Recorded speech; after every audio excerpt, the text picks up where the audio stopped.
I still remember that winter evening. The air was sharp, tinged with pine, and the distant crackle of a fireplace, the kind of cold that seeps into your bones and lingers.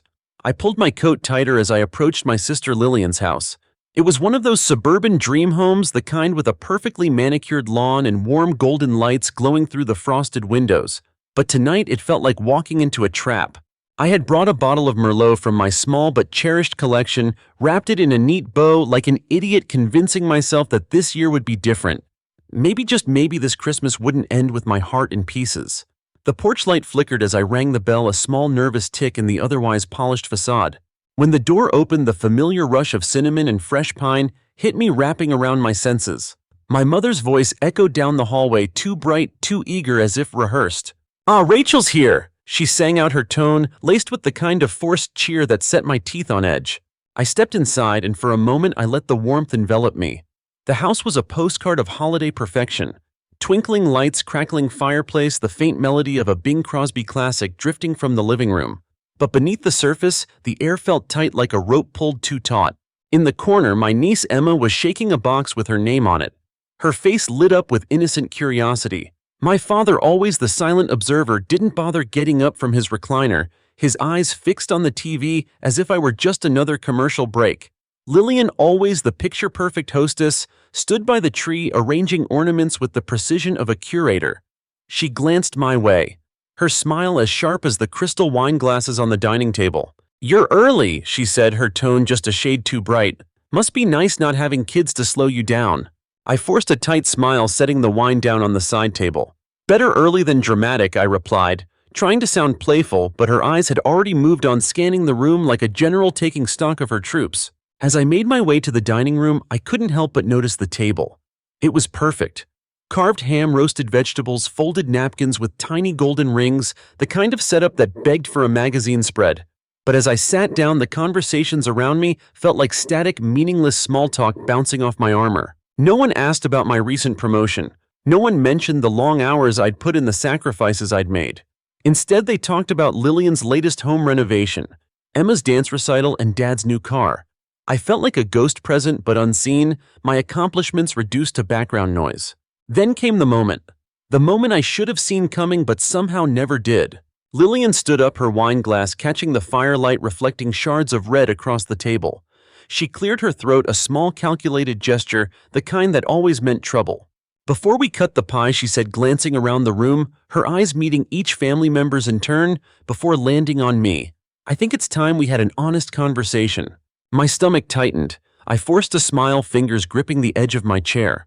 "We've been talking, all of us," she continued, her voice firm but laced with the kind of faux sincerity that made my skin crawl. "And we've come to a decision." I felt the room shift, the air crackling with anticipation. My father looked down, suddenly fascinated by the pattern on his napkin. Emma froze, her small hands still clutching a piece of wrapping paper. My mother's face tightened, her smile too wide, her eyes too bright. "We've decided," Lillian said, her words dropping like stones into the silence, "that it's best if you're no longer part of this family." I blinked, the words hanging in the air like frost, sharp and cutting. For a moment I thought I had misheard her. Maybe this was some kind of twisted joke, a prank gone too far. But then my mother nodded, a small, almost imperceptible motion, her hands calmly buttering a dinner roll. "It was bound to happen sooner or later," she added, not looking at me, her tone as casual as if she were discussing the weather. My heart felt like it had stopped the world tilting on its axis. I looked to my father, hoping for some sign of disbelief, of protest, but he just shifted in his seat, his gaze firmly fixed on his empty plate. Emma, sensing the tension, but too young to understand, let out a nervous giggle, her eyes darting around the room, searching for a cue on how to react. I felt my pulse pounding in my ears, my breath coming in shallow, ragged gasps. The table, once a symbol of family unity, now felt like a stage, and I the unwilling, unprepared performer. I reached into my coat pocket, fingers brushing the thick manila envelope I had brought just in case, a silent promise to myself that this time, if they pushed me too far, I wouldn't just sit there and take it. Slowly, deliberately, I pulled the folder out and placed it on the polished wooden table. It landed with a solid thump, the sound slicing through the tension like a knife. Lillian's smile faltered, her eyes flicking to the folder, her perfectly painted lips tightening. "What's that?" she asked, her voice suddenly less steady. I leaned back, my own smile cold and sharp, the kind that comes from years of swallowing bitterness and pretending everything was fine. Since we're being honest, I said, my voice clear and steady. I thought I'd come prepared. Her hand twitched a small, involuntary movement, the first crack in her polished facade. She reached for the folder, fingers trembling slightly as she flipped it open. The room fell silent, the crackling fire the only sound as she scanned the pages, her eyes widening with each line. I watched as the color drained from her face, her breath coming in short, shallow bursts. And for the first time in years, I felt something close to peace. Lillian's fingers froze on the folder's edge, her carefully composed mask cracking as she flipped through the pages. I watched her eyes scan the neatly printed lines, the bank transfers, the receipts, the countless emails. Years of quiet exploitation laid out in stark, undeniable black and white. What is this?" she whispered, her voice trembling, her eyes darting up to meet mine. I leaned back, feeling the faintest hint of satisfaction stir in my chest.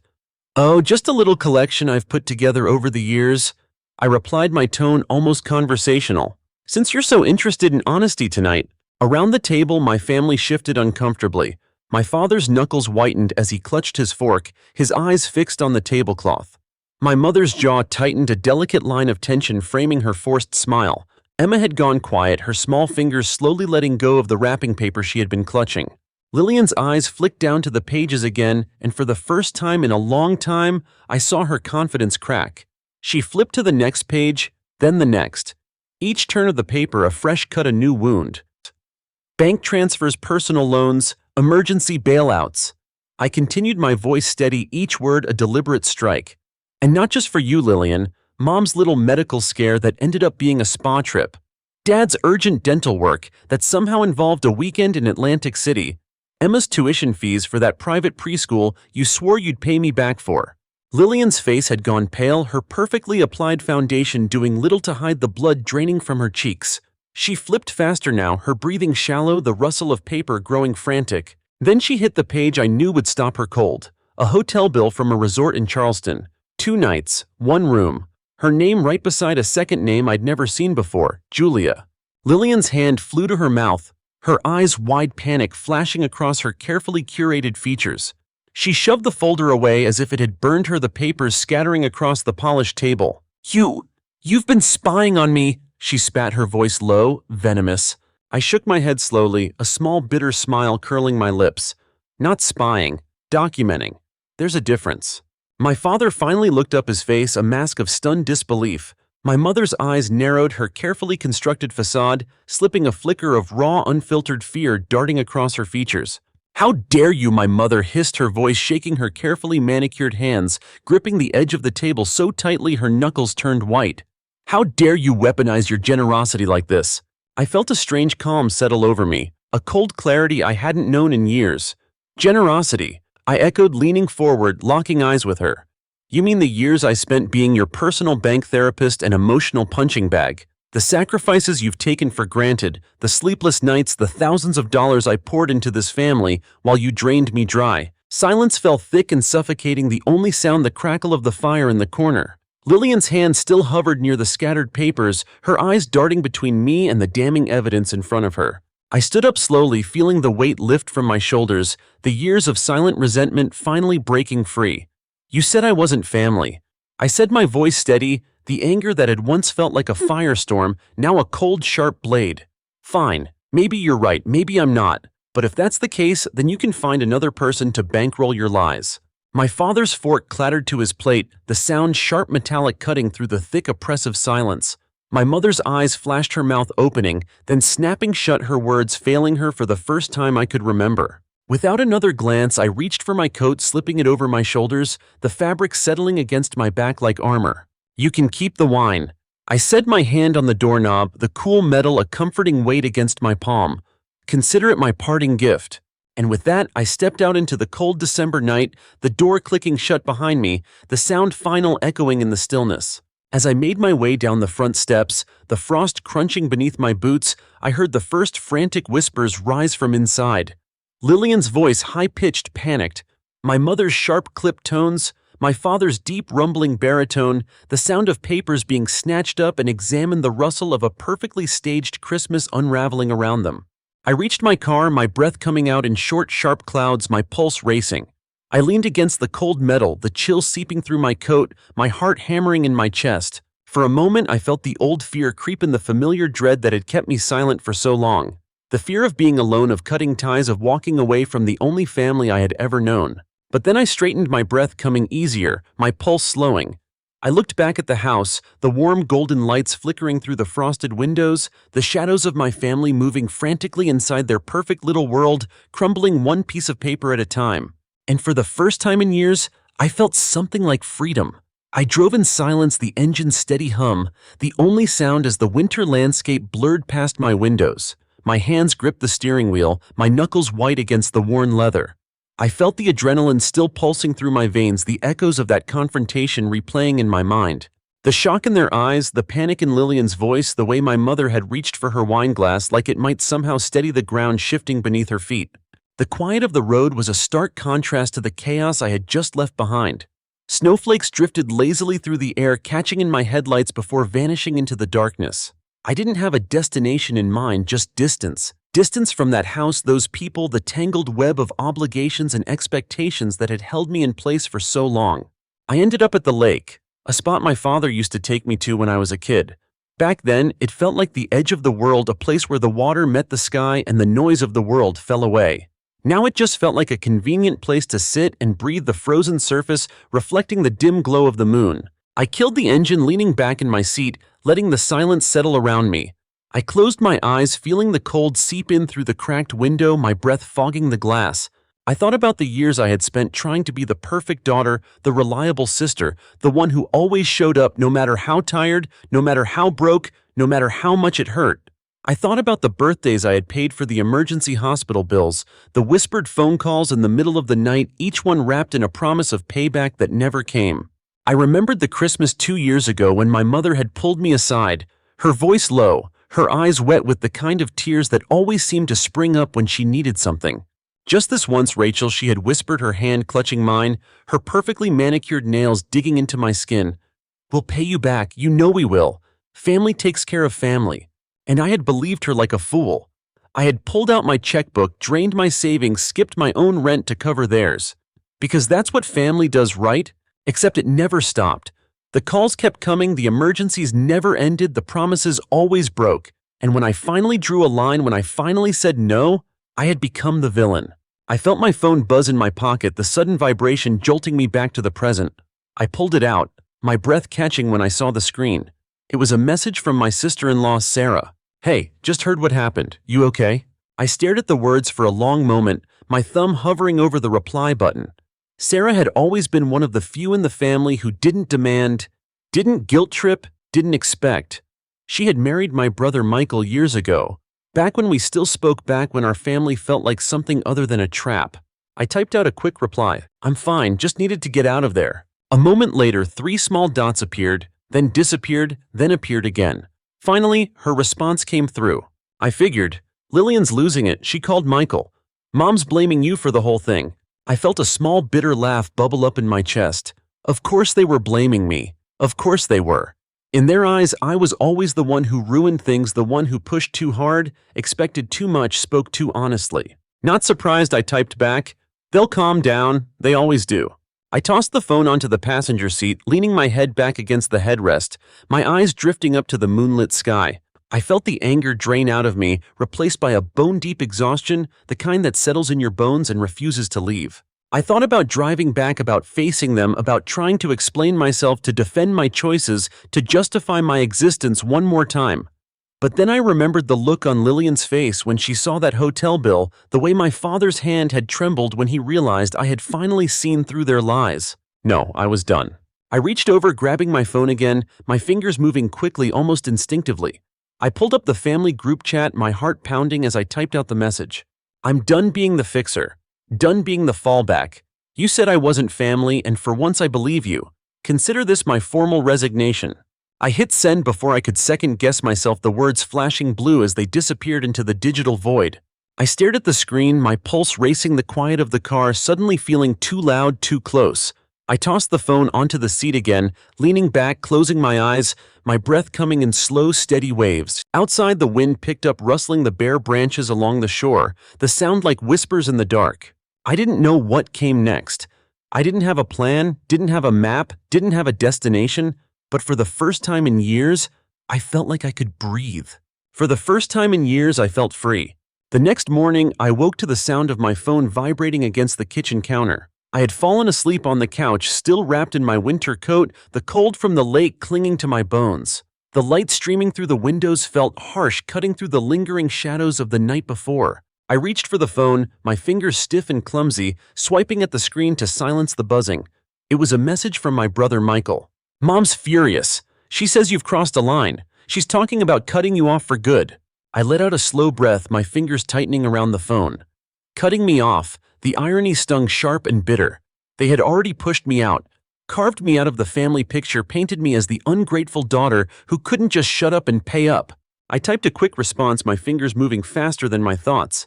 "Tell her not to bother, I'm already gone." I set the phone down, rubbing my temples, trying to force my mind into some kind of order. The events of the previous night felt like a fever dream, the confrontation, the folder, the cold, bitter walk to my car. But the silence in my apartment, the quiet that had once felt like a punishment, now felt like a shield, a barrier between me and the chaos I had left behind. I moved to the kitchen, filling the kettle with water, the sound of the faucet, a sharp contrast to the soft, unending hum of my thoughts. As the kettle heated, I reached for the folder I had brought back with me, flipping it open on the counter. Page after page of evidence, years of financial support, silent sacrifices, whispered promises that had turned to ash in my hands. I traced my fingers over the neatly organized documents, each one a reminder of the person I had been, the fixer, the peacemaker, the quiet martyr. I had spent years telling myself that family meant sacrifice, that love meant giving without expecting in return. But now, looking at these pages, I saw the truth. I had been their crutch, their safety net, their silent backup plan, and they had taken me for granted. The kettle whistled, a sharp, jarring sound that snapped me back to the present. I poured the water over a tea bag, watching the steam curl into the cold morning air, the faint scent of chamomile rising with it. I took my mug to the small table by the window, settling into the wooden chair, my legs still shaky, my pulse still erratic. I watched the snow fall outside, each flake drifting slowly, silently to the ground, erasing the harsh edges of the world in a soft, quiet blanket. My phone buzzed again.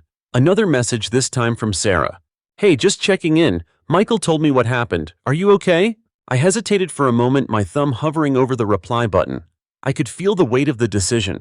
The choice between opening that door again, letting someone in, or closing it for good, sealing myself off from the mess I had left behind. Finally, I typed back, "I'm okay, just figuring things out." 3 dots appeared on the screen, paused, then disappeared.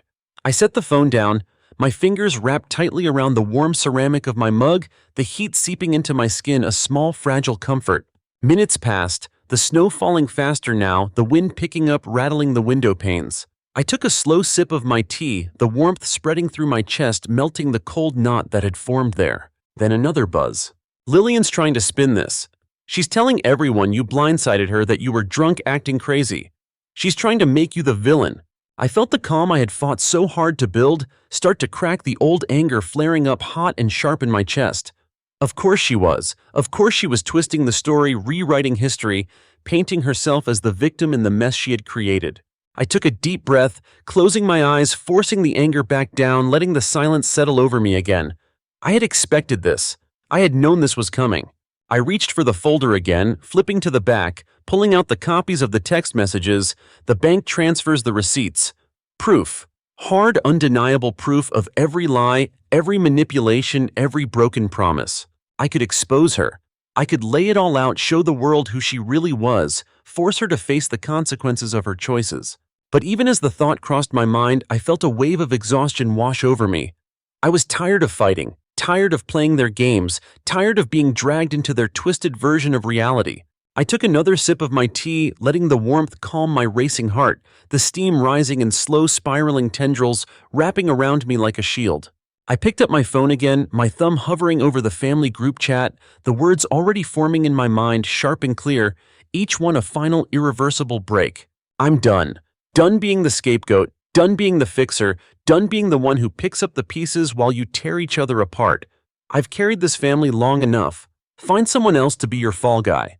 I hit send, my hand shaking, my breath coming in short, sharp bursts, the room suddenly too bright, too cold, too quiet. I leaned back in my chair, staring at the snow swirling outside, the world slowly turning white, erasing every mark, every mistake, every scar. And for the first time in years, I felt something close to peace. The next few days passed in a blur. I avoided my phone, ignored the calls, and left the messages unread. I had expected the backlash, the frantic attempts to pull me back into the fold, the guilt-laden texts and thinly veiled threats, but I wasn't prepared for the silence that followed. 3 days after I sent that final message, my phone buzzed, the harsh vibration cutting through the quiet of my apartment. I reached for it, my pulse spiking, half expecting another tirade from Lillian or a guilt-drenched plea from my mother. Instead, it was a message from Sarah. "Michael told me you blocked everyone. I just wanted to say, I get it. If you need to talk, I'm here." I felt a small, unexpected warmth spread through my chest, the first flicker of something like connection I had felt in days. I typed back, my fingers moving slowly, deliberately.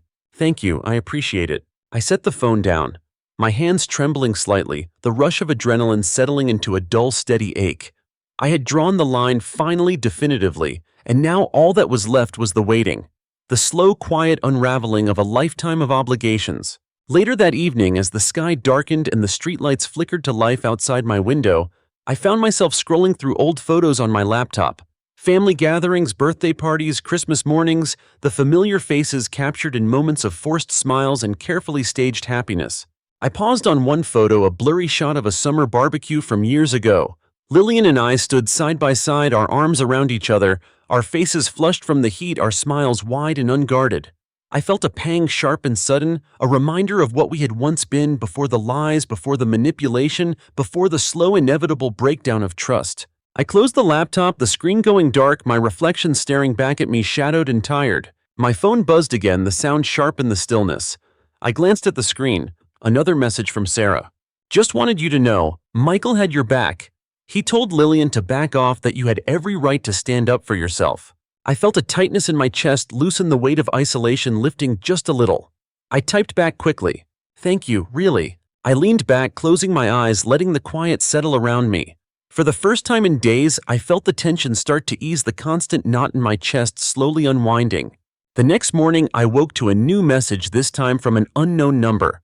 I hesitated, my thumb hovering over the screen, half expecting another piece of family drama, another plea for forgiveness, another demand for compliance. Instead, it was a short, simple line. "I'm proud of you, Michael." I felt my breath catch, my fingers tightening around the phone, the words blurring as my eyes filled with unexpected, unbidden tears. I had spent so long feeling like the outsider, the black sheep, the one who never quite fit, that this small, simple message felt like a lifeline, a thread of connection stretching across the void. I wiped my eyes, my breath coming in slow, steady waves, the knot in my chest dissolving, replaced by a warmth that spread through my limbs, settling into my bones. I typed back, my fingers trembling. "Thank you, I needed that." I set the phone down, leaning back against the couch, my head resting against the soft, worn fabric, my eyes drifting closed. For the first time in as long as I could remember, I felt something like peace. I spent the rest of the day in a quiet, reflective haze, moving slowly through my small apartment, the shadows lengthening on the walls, the cold winter air seeping in through the windows. I let the memories wash over me, the good and the bad. The small moments of connection that had once felt like enough before the weight of expectation had crushed them into dust. That evening, as the sky darkened and the streetlights flickered to life outside, I took a deep breath, the cold air sharpened my lungs, the quiet settling around me like a comforting, protective blanket. I reached for my phone one last time, pulling up the family group chat, my thumb hovering over the screen. I took a deep breath, my pulse steady, my mind clear, and typed the final message I would ever send them. "My number stays the same, but the person you used to know is gone. Don't reach out. Don't try to pull me back. I'm done." I hit send, my breath coming in slow, steady waves, the room suddenly too bright, too quiet, too full of possibility. I set the phone down, my hands steady, my heart light, and closed my eyes, letting the darkness wash over me, the past finally blessedly falling away. Outside, the snow had started to fall again, soft and silent, erasing the world in a gentle, forgiving blanket. Each flake a tiny, perfect promise of a fresh start. And as I sat there wrapped in the quiet, the darkness, the soft, comforting silence, I felt something I had long forgotten. I felt free. Story 2. The day I received my job offer was supposed to be a turning point. After years of hard work, internships, rejections, and relentless self-discipline, I had finally landed a position at a top-tier firm. It felt like everything was finally coming together. Uncle Ray insisted on throwing a small dinner celebration at home. He cooked up his famous ribs, my Aunt Marlene made her butter biscuits, and even my cousin Daniel, who usually buried himself in spreadsheets and deadlines, rushed home to join the meal. Everyone was in high spirits. We laughed over old stories toasted with sparkling cider, and for a brief moment I felt like I belonged, like I was truly part of the family, not just someone they took in after my parents passed. That changed quickly. Just as the plates were being cleared, Daniel's wife Erica put her fork down and looked around the table. "I have something to share," she said with a coy smile. She gently placed her hands over her stomach. "I'm pregnant." For a moment's silence. And then the room erupted, clapping cheers, Marlene dabbing her eyes with a napkin, and Ray lifting his glass in a second round of toasts. Daniel looked stunned, then overjoyed, grinning like a teenager. I joined in offering congratulations, genuinely happy for them. A baby in the house was going to change everything, and for the better, I thought. But as the excitement settled, Erica turned to me. Her smile faded, replaced by something colder, calculated. "Sierra," she said, "now that I'm expecting, I think it's time for you to move out." The table fell silent again, only this time there was no laughter waiting to fill the space. I blinked. "I what?" "You've got a job now, right?" she said, voice soft but firm. "And with the baby on the way, it's just going to get crowded. It's not personal." Aunt Marlene looked like she'd swallowed a lemon. Uncle Ray sat up straighter, the warmth gone from his eyes. I opened my mouth to respond, but Erica didn't stop. Alternatively, she added, "If you really want to stay, we'd need you to contribute. Say, $10,000 a month for living expenses." That number was so ridiculous I almost laughed almost. But something about the way she looked at me, the smug confidence, told me she wasn't joking. She meant every word. This was her way of pushing me out under the guise of practicality. I tried to reason. "We could clean out the attic, make space. I'd be happy to help with the baby." Erica cut me off. "No offense, but I don't want an outsider around while I'm recovering. It's not appropriate." Outsider. That one word hit harder than I expected. I had lived with this family since I was 17. My parents died in a car crash my senior year of high school. While I was juggling hospital visits and SAT prep, Ray and Marlene had stepped in, offering to take me in. I was grateful, still am, but hearing Erica call me an outsider reminded me just how fragile my place in this house really was. What none of them knew, or maybe just conveniently forgot, was that the house we were sitting in, the one Erica now considered hers, was in my name. When my parents passed, they left behind a sizable life insurance policy. I used part of it to pay Ray and Marlene for caring for them in their final months. I paid them well above market rate. After my parents died, I bought this house and allowed the family to continue living in it, covering most of the expenses quietly and without fuss. It was never about pride, it was about gratitude. But now hearing Erica speak to me like I was freeloading, like I didn't belong, that was different. Uncle Ray finally spoke. "That's enough, Erica." He snapped, his voice cutting through the tension. "You're out of line." But Daniel chimed in, wrapping an arm protectively around Erica's shoulders. "Dad, come on, she's pregnant. It's not like she's wrong." Ray slammed his glass down. "Then you can leave too." Daniel flinched. Erica looked stunned for the first time all evening. I stayed quiet, heart-pounding rage and pain rising with each breath. But instead of lashing out, I stood up slowly. "Erica," I said calmly, "you seem to be under the impression that you can dictate who lives here. Let me clear something up." All eyes were on me. "This house? It's mine. I bought it after my parents passed. The deed has my name on it. Every mortgage payment, every repair, every utility bill, it all comes from my account. Not Daniel's, not Ray's, mine." The color drained from Erica's face. Daniel looked confused, like the ground had just shifted under him. "Wait, what? That can't be true." Ray nodded slowly. "She's telling the truth." Erica's lips parted, but no sound came out. Finally, she spat out, "So what, you think you can just throw us out?" I didn't respond. I didn't need to. She stormed out of the room, Daniel following close behind. The next day, I left early for work, not wanting to deal with any more drama. I needed space to think, to breathe. But when I returned that evening, something felt off. The front door wouldn't open. I tried again. Nothing. Panic crawled up my spine. I walked around to the back, locked. That's when I saw her standing at the upstairs window. "You're not getting this house!" Erica yelled before disappearing behind the curtain. She'd changed the locks. I stood there stunned for a moment. Then I took a deep breath, pulled out my phone, and called my lawyer. "Hey, Melissa, it's Sierra. I need to start the eviction process." I also called the police. When the officers arrived, I showed them the deed. They knocked on the door. Erica answered, feigning innocence, but it didn't take long for the truth to come out. The officers gave her two choices: leave voluntarily or be charged with trespassing. She caved, but not without venom. "You'll regret this," she hissed as she packed her things. I said nothing. Let her think whatever she needed to. By the end of the week, Erica was gone. Daniel tried reaching out, texting, calling, even showing up once. I didn't answer. I had made my choice, and I stood by it. This house was mine, this peace was mine, and no one, not even family, would take that from me again.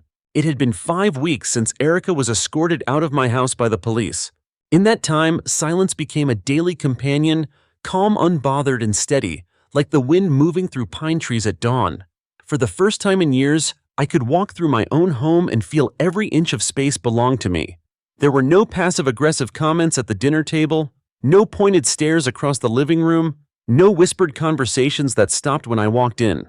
But quiet has a strange way of echoing what was never said. The house felt bigger without the noise, and with that space came time to reflect not just on what had happened, but how I'd gotten there. People think betrayal arrives like lightning, sharp and sudden. But in my case, it came quietly, masked in smiles and polite thank yous, in hand-me-down advice, and whispered concerns for the good of the family. Erica hadn't been the beginning. She was the final thread in a knot that had been tightening around me for years. After my parents passed, I stayed out of gratitude. Uncle Ray and Aunt Marlene had been kind in their way, taking me in when they had every right to say no. But kindness, I learned, can sour. Sometimes people give out of obligation and expect repayment with interest. The house had started as a gift to all of us, a place for shared healing. But over time, I became less of a daughter and more of a backup plan. That's why Erica's words hit so deep. Not because they were cruel, but because they revealed how little I had been seen. In the weeks after she left, Daniel reached out a dozen times. At first it was angry texts. "You humiliated her. You had no right to involve the cops. This was supposed to be a family home." Then the tone shifted. "I didn't know she changed the locks. We were stressed. She's pregnant, Sierra. Can we at least talk?" But I didn't respond. Because when someone's apology comes after exposure, not after reflection, it's not really an apology. It's strategy. Instead, I focused on my new job. The office was fast-paced and intense, but every time I crossed the threshold, I felt like I was standing in my own power. For so long, I had played the role of someone small, accommodating. Now I had my own desk, my own keycard, and a salary that no one else had a claim to. It felt like exhaling after holding my breath for years. One Thursday evening, while packing up my laptop at work, I got a call from Aunt Marlene. I stared at the screen for a long moment before answering. "Hi, Auntie." Her voice was quiet. "Hi, baby. I wasn't sure you'd pick up." I almost didn't. "I get it," she said, sighing. I needed to say some things." I stayed silent, letting her speak. "I don't agree with what Erica did. I never did. And what Daniel let her do," she paused, "that wasn't right either. But I should have said something sooner. I should have defended you." I closed my eyes. The words didn't undo the years of watching her sit by in silence, but they mattered more than I expected. "Thank you," I said finally. She continued. "I know I wasn't always fair. When your mom died, I promised myself I'd take care of you like she would have. But over time, I let that promise turn into resentment. You became a reminder of everything we lost. That's not your fault." I swallowed hard. I hadn't expected this kind of honesty. "I appreciate you saying that," I said, my voice quiet. "I don't expect you to forgive me, not right away. I just wanted to start fixing what I broke." We talked for a while longer. Mostly small things: work, weather, even the garden. She didn't ask for anything and I didn't offer. But when we hung up, I didn't feel anger anymore. Just something like closure. A week later, I got a certified letter addressed to me. It was from Daniel. Inside was a long handwritten note. He apologized not for Erica, but for himself. He admitted he had leaned on me financially more than I realized. That while I was covering the mortgage and bills, he and Erica had saved for other things, assuming I wouldn't mind. "I thought we were family. I thought we'd always share everything. I didn't realize I stopped seeing you as your own person, Sierra." He ended the letter with a request not to return, not to talk, but simply to keep living well. It was the first time Daniel had ever said something that wasn't a demand or an excuse. I folded the letter and put it in a drawer, not as a keepsake, but as a boundary, a reminder of what I'd endured and what I wouldn't tolerate again. In the months that followed, I made the house mine again, not just legally, but spiritually. I repainted the walls. I replaced old furniture. I turned the guest room that used to house Erica's clutter into a quiet reading nook. I even hosted a dinner, just a few close friends from work and one neighbor I trusted. We laughed, ate takeout off mismatched plates, and sat barefoot on the living room rug watching old movies until midnight. No tension, no expectations, just peace. Then came the baby. Daniel texted me a photo, a small red-faced girl wrapped in a hospital blanket. Her name's Maya. She's healthy. Erica's doing okay. I just thought you should know. I stared at the message for a long time before replying. Congratulations. I hope you both raise her better than you treated me. He never responded. That was fine. I didn't need him to. Maya deserved a family that told the truth. Maybe that would be Daniel and Erica. Maybe not. But I knew one thing for certain: I wasn't the babysitter, the fallback, or the provider anymore. I was no longer the quiet, grateful cousin who kept her head down. I was Sierra Morgan, homeowner, project lead, survivor. And this time I'd claim every inch of the life I built. It's funny how quickly life returns to routine once the dust of conflict settles. People expect fireworks, dramatic endings, some grand closure. But real healing is quiet. It happens in everyday choices: the coffee you brew in silence, the way you choose peace over anger, the way you sleep with both eyes closed again. 3 months had passed since Erica was removed from my house. I had just finished repainting the upstairs hallway a soft, warm gray, a color I picked because it felt like dawn. I remember standing at the top of the stairs with the roller in my hand, staring at that color and thinking, this is what healing looks like. It's not loud, it's steady. And maybe that's what I had become: steady. I didn't expect another letter, but one day a plain white envelope arrived with no return address. The handwriting was familiar. Inside was a card. No words, just a picture of a baby sleeping in a pink onesie. Maya. I turned the card over. On the back, 2 lines. I don't expect forgiveness, but I hope someday she gets to know who you are. It wasn't signed, but it didn't need to be. I stared at it for a long time. My hands didn't tremble. My chest didn't tighten. All I felt was a soft ache, not painful, just present. I placed the card in the same drawer with Daniel's apology letter. Then I went back to my tea. There are things in life you don't need to respond to because your silence already says enough. In spring, I decided to travel. It had been years since I'd taken a vacation not tied to someone else's schedule or expectations. I picked a quiet coastal town known more for its forests and fog than for any tourist attractions. I packed light: a notebook, a sweater, 2 books, and my mother's pendant, nothing more. The air there smelled like pine and salt. The sky was always changing, sometimes gray, sometimes gold, sometimes both. I stayed in a small cabin near the cliffs where I could sit on the porch in the mornings with coffee and just listen. No voices, no pressure, no one asking me for anything. It was there that I started writing again.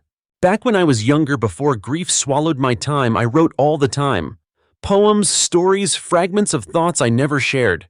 That week by the sea, the words came back. Slowly at first, then faster.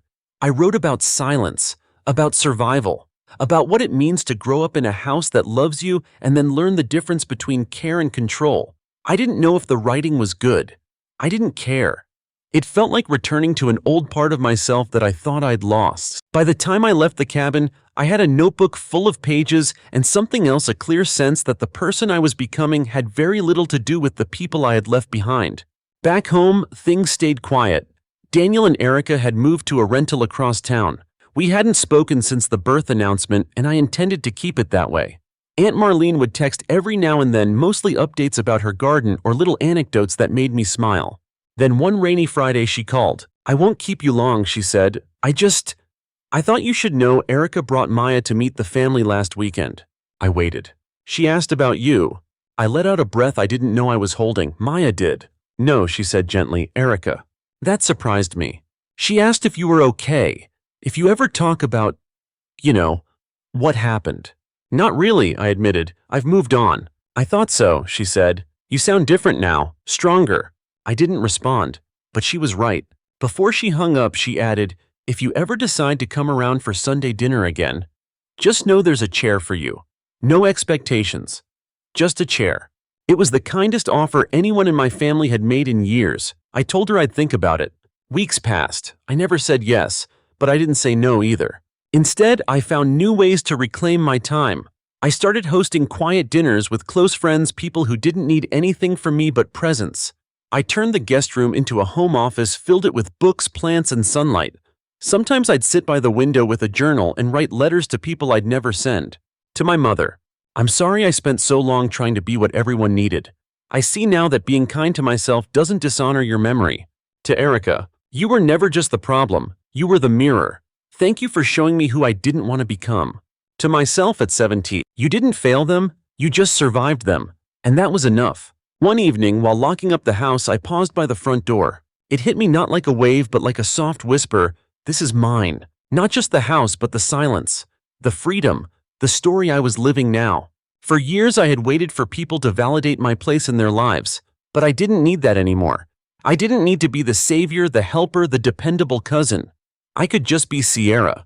The Sierra who owned her own home, who paid her own bills, who protected her peace and her space like sacred ground. I stepped outside and looked at the stars. It had been a long road, one paved with grief, gaslighting, betrayal, and heartbreak, but in the end, I'd made it out. I was still standing, still breathing, still growing, and most importantly, I had finally learned love doesn't require sacrifice of the self. It doesn't ask you to stay silent to keep the peace. It doesn't pretend your generosity is an obligation. Real love asks for truth. And in that truth, I had found myself. Story 3. When my younger sister Louisa got accepted into her dream university, our family was ecstatic. My parents beamed with pride, and Louisa was already envisioning her future career. Meanwhile, I sat quietly calculating how we could afford it. Our parents had made it clear they couldn't cover her education expenses, often hinting during family conversations. Despite my modest income as a mechanic and my own dreams of buying a house, I decided to help. Initially, I contributed to small expenses books, some food, but it quickly escalated. Soon I was covering her rent bills and even her nights out. Each request came with promises, I'll pay you back when I graduate, or Mom and Dad just can't help right now. My parents acted as if it was my duty, often saying, family takes care of family. Louisa, meanwhile, seemed oblivious to my sacrifices, flaunting her lifestyle on social media. I kept telling myself it was temporary, that once she graduated, it would all be worth it. However, her sense of entitlement grew. While I skipped meals and worked late shifts, she showcased her new wardrobe and fancy dinners online. When I questioned her about it, she dismissed my concerns, insisting she needed to fit in at university. She never asked how I was doing or if I needed help. My parents weren't any better. They guilt-tripped me into silence whenever I tried to express my struggles. The breaking point came during a family dinner. Louisa complained about her professors, claiming they didn't appreciate her hard work.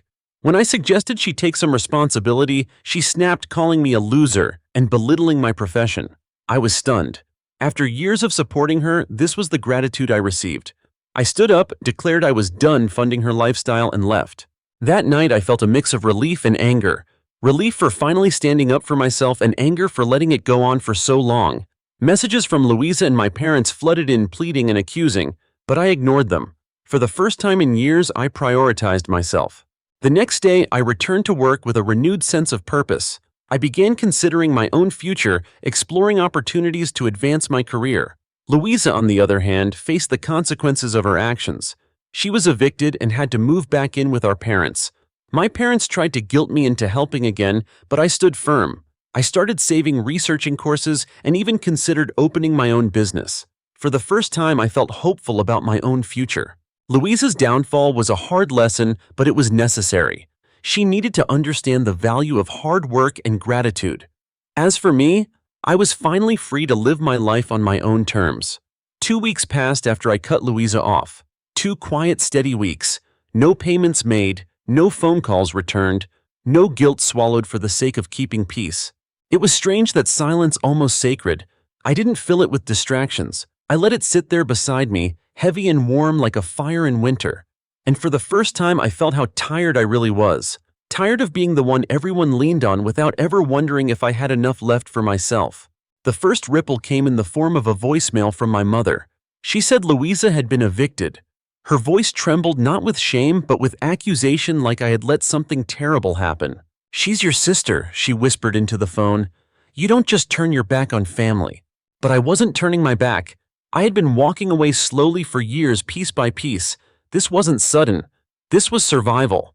I didn't respond. A few days later, my dad called. His message was shorter. Just one sentence. "You made your point. Now come fix it." It almost made me laugh. They really believed it was a game of power, like I was trying to win something. Like I hadn't been giving them everything I had for years. Louisa tried a different route. Her first messages were furious. "Thanks for nothing. Hope you feel good about ruining my life." "Selfish jerk." I didn't respond. Then came the desperation. "I'm scared. Please, I don't have anywhere else to go. I didn't mean what I said." Still, I stayed silent. I wasn't heartless. I was healing. There's a difference. And healing doesn't come easy when you've built your whole life around the idea that your worth is tied to how much you can give. I needed space to figure out who I was without their expectations pressing against my ribs. So I focused on the shop. I started picking up more hours, not because I had to, but because I wanted to.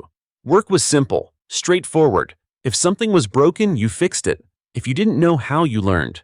And that gave me clarity. I enrolled in night classes at the local technical college. Advanced engine diagnostics, EV systems, welding and fabrication. Things I'd always wanted to learn but couldn't afford the time or money for before. The first night I walked into class, I felt something shift. I wasn't just fixing other people's problems anymore. I was building something for myself. One evening, as I was closing up shop, a familiar car pulled into the lot. It was Louisa. She stepped out slowly, like someone walking onto uncertain ground. She looked different. Not broken, but smaller. Stripped of the arrogance she used to wear like perfume. "Can we talk?" she asked, hugging her arms. I didn't move. "About what?" She looked down at the oil-stained concrete. "About everything." I hesitated. Part of me wanted to tell her to leave to protect what peace I'd built. But another part of me, the part that still remembered bedtime stories and helping her ride a bike, told me to listen. So I nodded. We sat on the tailgate of a pickup I'd been working on all week. She didn't speak at first, just looked at the horizon like she was waiting for the words to find her. I didn't realize she said, "Finally, how much you were doing," until it all stopped. I didn't respond. I thought you were just being bitter. But I was the bitter one. Angry that life didn't stay easy. I glanced at her. She was wearing a faded hoodie, no makeup, hair pulled back, no Instagram glow, just Louisa stripped bare. "I wasn't angry," I said. "Not at first. I was tired. But the anger came when I realized you didn't even see me." She winced. "I thought I was helping you build something," I added, "but I was just holding it up while you climbed." She wiped her cheek. "I'm sorry." I nodded. "That's a start." We didn't talk about rent, or tuition, or the designer clothes, or the fake gratitude. Just the space between us and how it got so wide. She didn't ask for help and I didn't offer it. That was how I knew something had changed. That night I went home and sat on my porch with a beer. The air smelled like pine and summer rain. I thought about the years I had given her, the silence I had endured, the resentment I had buried. And I felt light. Not free of pain, but free of blame. A week later, I got a letter from my parents. Not a text. Not a call. A letter in my mother's handwriting. She said she had been wrong, that they had put too much on me without ever thinking about what it cost. She didn't ask for forgiveness, just said she understood now why I had walked away. She said she missed me, that the house felt too quiet without my voice in it, and for the first time I believed her. I didn't respond right away. I needed more time. But I folded the letter and put it in a drawer. That was more than I had expected, more than they had given me in years. Meanwhile, Louisa got a job at a cafe. Not glamorous, not in her field, but it was hers. She texted me now and then, not to ask for anything, just to share a moment. Made the perfect cappuccino today. Scored 90% on my midterm. Actually studied this time. You were right. Responsibility isn't scary, just heavy. I'd reply with short texts mostly. I wasn't ready for a full repair, but I wasn't holding the grudge like armor anymore. I'd stopped carrying the weight of being everyone's solution. I was building a life now, not just a survival plan. And the silence that once felt like punishment, it had become peace. A quiet knowing that I didn't need to beg to be seen. I only had to see myself. That was enough. That was everything. By the time fall rolled in, the heat of summer had faded, and so had most of the tension. Not all of it. Some things leave marks even after the bleeding stops, but enough that I could breathe easy again. The nights were cooler, quieter. I had stopped expecting the next call to be another guilt trip or another cry for help I wasn't ready to answer. Instead, I was getting updates from Louisa about her new life in small pieces.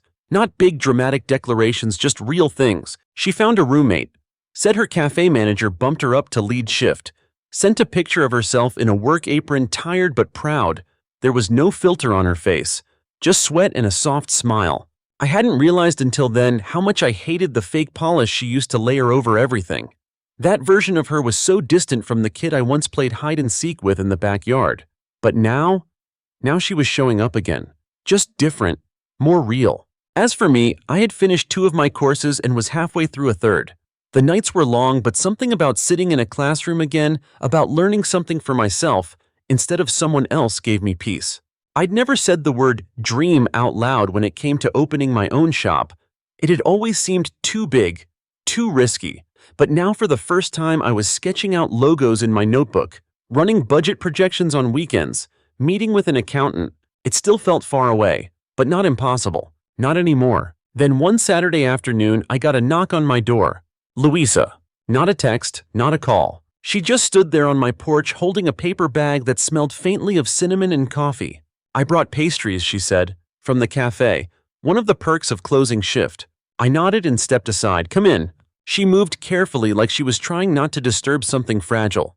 She sat at the kitchen table while I poured us each a cup of coffee. I didn't want to just text this, she said. I needed to say it. I looked up. I was awful to you, she said, hands clasped tightly around her cup. Not just that night. For a long time. I acted like everything you did for me was owed instead of a gift. I didn't speak, not yet. I don't expect you to forgive me or go back to how things were. I needed you to know I see it now. She swallowed. All of it. The rent, the long hours, the food I never even said thank you for. The years you gave up. Still, I said nothing. Because sometimes silence says more than words. I've been talking to a counselor at school, she added, trying to understand why I let things get that far. Why I didn't stop myself. I raised an eyebrow. That surprised me. Turns out, she said with a crooked smile, I've been a bit of a self-centered brat. That made me chuckle. Only a bit. But I didn't say it. The fact that she'd come here at all said enough. She placed the bag on the table. These are for you. And no, I didn't spend your money on them. I opened it. Cinnamon rolls, my favorite, still warm. We sat for a while in silence, sipping coffee and sharing pastries like we used to when we were kids. Back when everything was simpler. Before responsibilities and debts and disappointments turned us into strangers under the same roof. Eventually she looked at me. I'm not asking you to start helping again. I know that chapter's over. I want us to be family again. But different this time. That last part mattered to me. Because if we were ever going to rebuild anything, it had to be from the ground up. No more old patterns, no more quiet sacrifices. I don't hate you, I said finally. She looked up, her eyes surprised. I just couldn't keep drowning so you could float, I continued. I needed to step away so I could breathe again. She nodded slowly. I get that now. I stood and walked to the window, looking out at the small patch of yard I'd finally started tending again. The grass was uneven but green, growing. I'm working toward opening my own shop, I said. Just signed the paperwork last week. Her face lit up. Seriously, that's amazing. I smiled. I've still got a long road ahead, but it's mine this time. She got up, reached for her bag, and pulled out a small envelope. This is a check, she said. It's not much, but it's from my savings. I don't want to owe you forever. I didn't take it. Louisa, I said, you don't need to pay me back. Her face fell slightly. But I added, you do need to live like it mattered. She blinked. What do you mean? Don't waste it. Everything I gave, it's already spent. Just make it worth something. That's how you pay me back. Tears gathered in her eyes. I will. We hugged, not like siblings caught in some lifelong tug of war, but like two people who finally understood each other's weight. She left a few minutes later, and I stood in the doorway watching her walk down the path, lighter somehow. Not fixed, but healing. And me, I felt like something in me had been returned. Not from her, but from myself. Because when you finally choose yourself after years of giving everything away, you begin to see life differently. You stop waiting to be seen. You see yourself. You stop chasing worth. You own it. That night, I sat at my kitchen table sketching plans for the shop. I wasn't just fixing engines anymore. I was building a life. Not for anyone else. Not to prove anything. Just because I could. Just because I deserved to. And for the first time in a long, long time, I believed it.